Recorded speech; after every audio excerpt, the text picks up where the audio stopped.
Condition of women in France before the revolution, यानी फ्रांसीसी क्रांति में महिलाओं की स्थिति क्या थी क्रांति के पहले। वुमेन वर्कड एज सीमस्ट्रेसेस और लॉन्ड्रेसेस, यानी कपड़े धोने का काम करती थी महिलाएं, फल बेचना, सब्जियां बेचना मार्केट में, ये उनका काम था। सर्व्ड एज डोमेस्टिक्स, तथा अपनी जो सेवाएं थी वो घरों में भी दिया करती थी, यानी कि नोबलिटीज और क्लर्जी जो थे उनके घरों में एज मेड काम किया करती थी। The position of women in France was much inferior to man in social status. अगर हम सामाजिक स्तर के हिसाब से महिलाओं की स्थिति फ्रांस में देखें तो वो काफ़ी इन्फीरियर थी, यानी पुरुषों की तुलना में काफ़ी हीन थी। Except for daughters of nobles, अगर हम नोबल्स की पुत्रियों को छोड़ दें, बेटियों को छोड़ दें, तो most women had no access to education, अधिकांश जो महिलाएं थी शिक्षा तक उनकी पहुंच नहीं थी। एंड जॉब ट्रेनिंग, उन्हें किसी भी नौकरी के लिए प्रशिक्षित नहीं किया जाता था, क्योंकि शिक्षा जो थी वो केवल वेल्दियर क्लासेस तक ही थी, तो इसलिए उनको कोई भी एजुकेशन नहीं दी जाती थी एंड जॉब ट्रेनिंग भी उनको नहीं मिलती थी। The wages of women were lower than those of man, यानी पुरुषों की तुलना में उन्हें वेजेस भी कम दिए जाते थे। इस प्रकार का समाज जो था वो क्रांति से पहले महिलाओं की स्थिति को दर्शाता था फ्रांस में। उसके बाद फिर वुमेन्स जो थी लगातार, क्योंकि declaration of rights of man and citizens आ चुका था, जिसे महिलाएं डिसअपॉइंटेड थी, वो अपनी पोजीशन को इम्प्रूव करना चाहती थी, जिसके लिए उन्हें एक प्लेटफॉर्म चाहिए था। तो what means did women use to voice their interest, कि उन्होंने अपने इंटरेस्ट को इम्प्रूव करने के लिए किस प्रकार से अपनी आवाज़ को आगे बढ़ाने के लिए प्लेटफॉर्म्स का यूज किया। To voice their interest women started their own political clubs, महिलाओं ने अपनी आवाज़ उठाने के लिए पॉलिटिकल क्लब्स की शुरुआत की। एंड न्यूज़पेपर्स, तथा न्यूज़पेपर्स में ब्लॉग्स वगैरह लिखना प्रारंभ किया, अपने राइट्स की बात की, अपने एक्सक्लूड होने से उन्होंने खेद जताया, और उन्हें ये चीज़ जो थी वो कहीं भी अच्छी नहीं लगी कि उन्हें एक्सक्लूड रखा जाए। Two famous women's club, France के इतिहास में हम देखें तो महिलाओं को प्लेटफॉर्म देने वाले दो पॉलिटिकल क्लब्स थे जिन्होंने महत्वपूर्ण भूमिका अदा की। नंबर 1 था the society of revolutionary and number 2 था रिपब्लिकन वुमेन। दोनों ने बहुत महत्वपूर्ण भूमिका अदा की महिलाओं की आवाज़ और इंटरेस्ट को आगे बढ़ाने में। Women were disappointed by the constitution of 1791, क्योंकि 1791 का जो कॉन्स्टिट्यूशन था महिलाएं उससे डिसअपॉइंटेड थी, because it reduce them to passive citizen. क्यों महिलाएं इस बात से नाराज थी? क्योंकि उन्हें एक्टिव सिटीजन के तौर पर डिस्क्राइब नहीं किया गया था, बल्कि पैसिव सिटीजन के तौर पर डिस्क्राइब किया गया था। अब उन्हें एक लीडर की जरूरत थी कि वो किस प्रकार से सोशल प्लेटफॉर्म पर अपनी सोशल पोजीशन को इम्प्रूव कर पाए। तो एक बहुत ही महत्वपूर्ण लीडर उन्हें मिली जिनका नाम था ओलंपी डी गॉर्जेस। 1748 टू 1793 तक का टाइम था जिसमें कि उन्होंने पॉलिटिकली एक्टिव रहते हुए फ्रांस की महिलाओं को इम्प्रूव करने के लिए काम किया। She was one of the most important of the politically active women in revolutionary France, यानी क्रांतिकारी विचारधारा को फ्रांस में राजनीतिक रूप से आगे बढ़ाने का जो महत्वपूर्ण काम था वो ओलंपी डी गॉर्जेस ने भली भांति किया। She protested against the constitution, उन्होंने 1791 का जो declaration of man and citizen था उसके अगेंस्ट प्रोटेस्ट किया। एक्स द एक्सक्लूडेड वुमेन, क्यों किया था उन्होंने ये प्रोटेस्ट? क्योंकि वुमेन्स को उससे एक्सक्लूड किया गया था फ्रॉम बेसिक राइट्स, क्योंकि महिलाओं को कोई भी बेसिक राइट उसमें नहीं दिया गया था। That each human being was entitled to, यानी महिलाओं को ह्यूमन बीइंग होने के नाते कोई भी राइट नहीं दिया गया था और उन्हें उस डिक्लेरेशन से बिल्कुल ही एक्सक्लूड रखा गया था। सो इन 1791 she wrote a declaration of rights of women and citizen. 1791 में ही उन्होंने क्या किया था कि एक डिक्लेरेशन लिखने का प्रयास किया जो कि महिलाओं और नागरिकों के लिए था, यानी महिला नागरिकों के लिए था। Which she address to the queen and to the national assembly. बाद में उन्होंने इस डिक्लेरेशन को फ्रांस की रानी को संबोधित करते हुए, रानी कौन थी? मैरी एंटनी, उन्हें एड्रेस करते हुए उन्होंने नेशनल असेंबली में इसे पढ़ा। लेकिन ये बात जो थी वो फ्रांस के जो wealthier section of the society थे उन्हें ये बात अच्छी नहीं लगी और जल्दी उनके पॉलिटिकल एक्टिव जो उनकी लाइफ थी उसे स्पॉइल करने की बात लोगों के माइंड में आ गई और उन्होंने क्या किया कि soon after this she was executed, कि उन्हें फांसी पर शीघ्र ही लटका दिया गया और उनका जो सक्रिय जीवन था राजनीति में वो एकदम से खत्म हो गया। Rise of Napoleon Bonaparte. हालांकि 1946 में फ्रांस की महिलाओं को वोटिंग राइट्स जो था वो मिल गया था, क्योंकि महिलाओं ने यूनिवर्सल एडल्ट फ्रेंचीज नाम से एक मूवमेंट शुरू किया जो कि फ्रांसीसी महिलाओं को जिस आंदोलन ने मदद की, बाद में ये आंदोलन जो था वो वर्ल्ड वाइड कई अन्य देशों में भी महिलाओं के आंदोलन के नाम से जाना गया और महिलाओं के बेसिक राइट्स दिलाने में उस आंदोलन ने मदद की। अब फ्रांस के इतिहास में सबसे महत्वपूर्ण एक व्यक्ति जिनकी बात हम कर रहे हैं वो एक मिलिट्री डिक्टेटर थे जिन्हें हम कहते हैं सैन्य तानाशाह। डिक्टेटर कौन होते हैं? डिक्टेटर मीन्स जैसे हिटलर, जैसे मुसोलिनी, ये सभी जो थे वो डिक्टेटर थे। डिक्टेटर का मीन्स होता है जैसे सद्दाम हुसैन, कई और भी डिक्टेटर हुए हैं। तो ये जो डिक्टेटर होते हैं ये कभी भी अपनी प्रजा की बात नहीं मानते और नहीं सुनते, केवल अपनी मनमानी करते हैं, तो इन्हें हम डिक्टेटर कहते हैं। तो ये जो समय था उसे राइज ऑफ नेपोलियन बोनापार्ट के नाम से जाना जाता है। Napoleon A product of the revolution. Napoleon जो थे उनकी राजनीतिक जीवन की शुरुआत जो थी वो क्रांति पर ही आधारित थी। वॉज अ मिलिट्री डिक्टेटर, एक सैन्य तानाशाह रहे। He became the emperor of France, वो फ्रांस के सम्राट बने। 1804 में 1804 में उन्होंने अपने आप को वहां का सम्राट स्वयं ही घोषित कर दिया। In the name of carrying the revolution he annexed large parts of Europe. His revolutionary ideas of liberty and the modern laws had an impact on people of Europe long after Napoleon left. हुआ क्या था कि Napoleon जब शासन में आए तो उन्होंने क्या किया कि जो उनके क्रांतिकारी विचार थे आज़ादी को लेकर और मॉडर्न लॉज को लेकर जो विचारधारा उनके मन में थी, उन्होंने यूरोप के एक बड़े हिस्से को अपने साथ लाकर उस विचारधारा को आगे बढ़ाया और नेपोलियन के जीवन काल में यूरोप पर नेपोलियन का और उनके आधुनिक जो सोच थी उसका बहुत अधिक प्रभाव देखने को मिलता है। अब हम देखते हैं कि एज मिलिट्री डिक्टेटर उनकी अचीवमेंट्स क्या थी। Number 1, he set out to conquer neighboring European countries. उन्होंने कई यूरोपीय पड़ोसी देशों को जीता, उन पर जीत हासिल की।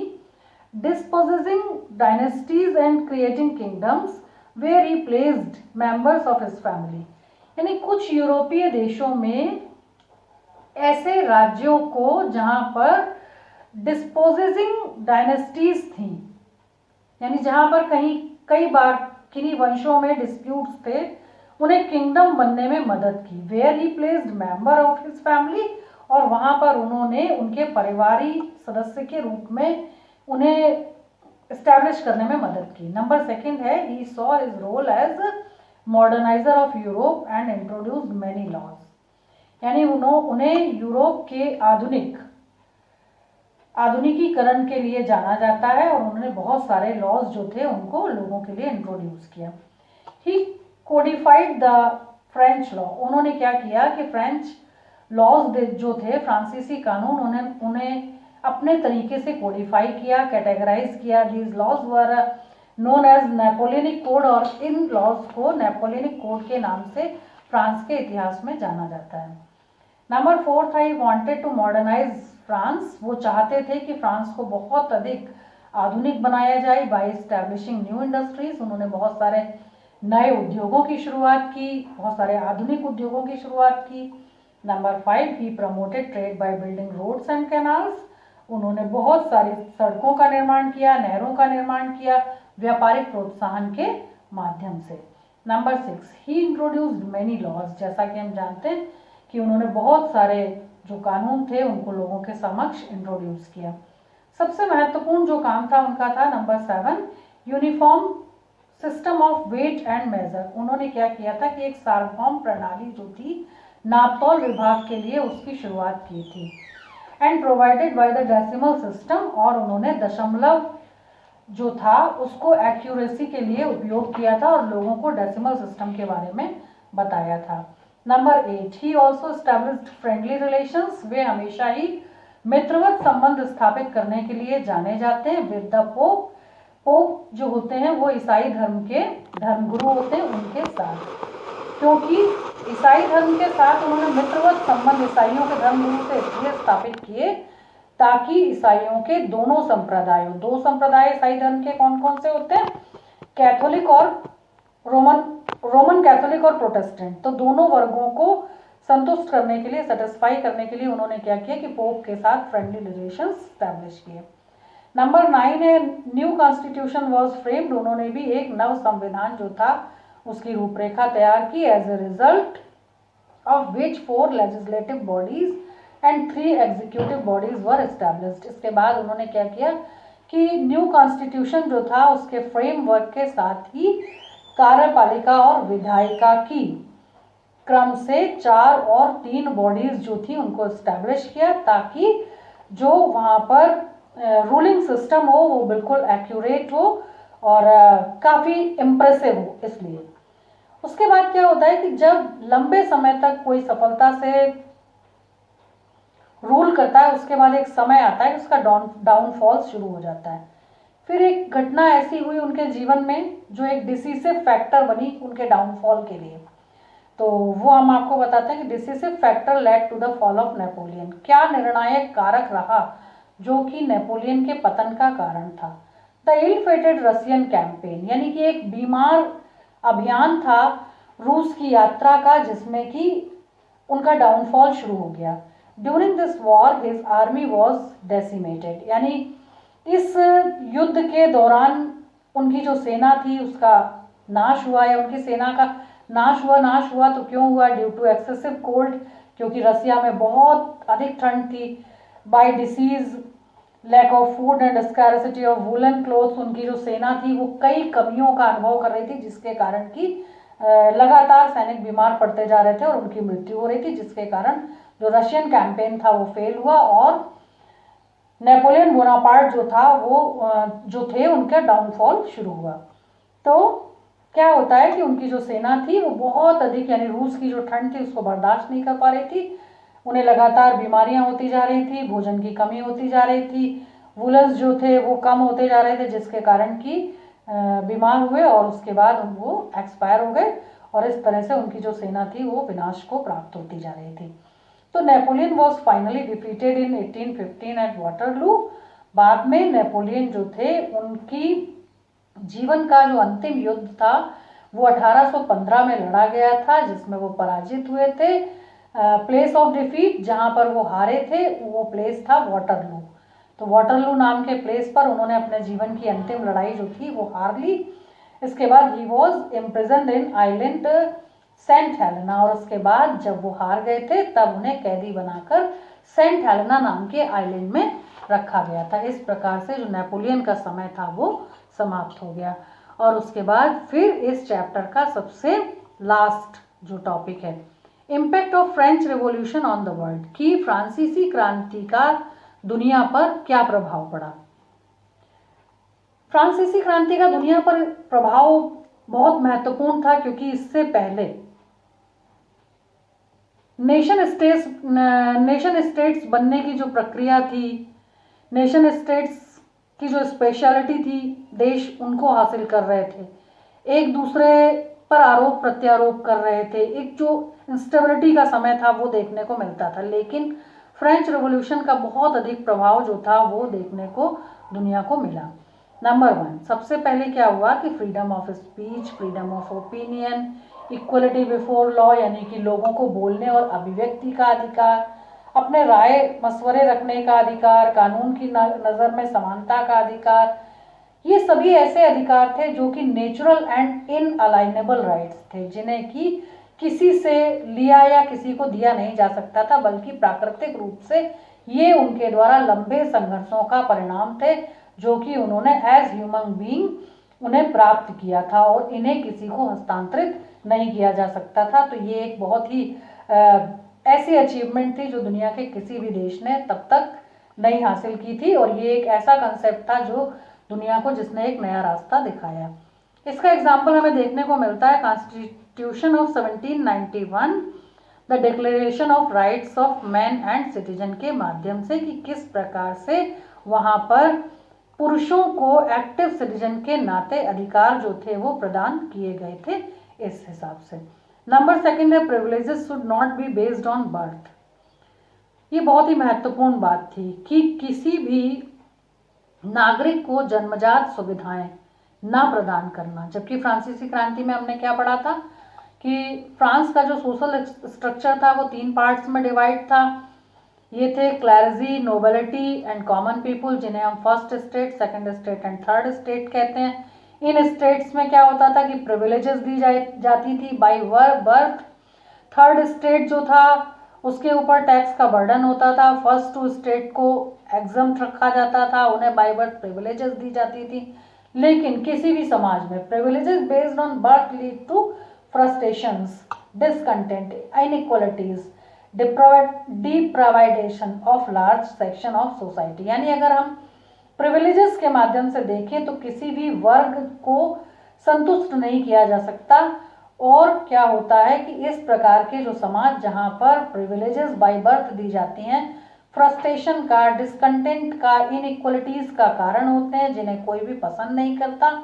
इसका एग्जाम्पल हमें देखने को मिलता है French society during old regime. यानी कि जब हम फ्रांसीसी समाज को प्राचीन समय में देखें, यानी जो क्रांति का समय था, अगर हम उससे भी पहले वहाँ की हुकूमत को देखें या रूलिंग पैटर्न को देखें तो हमें पता चलेगा कि वहाँ के समाज का जो ताना बाना था वो किस प्रकार से पार्शियलिटी से भरा हुआ था, जिसके कारण कि वहाँ फर्स्ट और सेकंड स्टेट को लोग पसंद नहीं करते थे। कौन लोग पसंद नहीं करते थे? थर्ड स्टेट के लोग, क्योंकि सारा जो टैक्स का बर्डन होता था वो उन्हीं के सिर पर होता था, इसलिए लोग उन्हें पसंद नहीं करते थे। Number third, for long unprivileged sections can not be suppressed. यानी सुविधा विहीन वर्गों को दबाना या कुचलना लंबे समय तक इस क्रांति के बाद संभव नहीं था। Sooner or later they will rise up to fight for their rights, क्योंकि या तो शीघ्र ही